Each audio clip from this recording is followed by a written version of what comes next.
Hey guys, welcome back to my channel and welcome if you're new. So in today's video, I'll be showing you guys how to do the light switch challenge in TikTok. So if that is something you're interested in, stick around for the rest of the video. So first things first, of course, you need to launch TikTok, and once that is done, you then need to click on the search icon. Now at this point, you'd be required to search for Android cam filter. Now, once the searches are loaded, you then need to click on any one of these videos to utilize the Android cam link that they have in their video.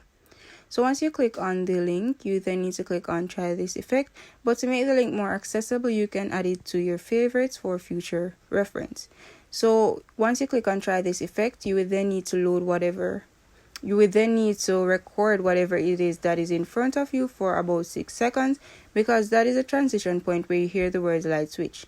You then need to click on effects and search for gray aesthetics, and for the remainder of the 4 seconds where you hear the flick of the switch, that should be the point where you implement the gray aesthetic effect.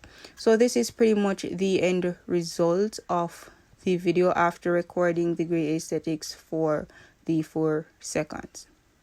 So if you guys found this video useful, or if you enjoyed this video, please like, share, comment, and subscribe. Also, please turn on your post notifications so you'll be notified whenever I upload videos. Thank you guys so much for watching.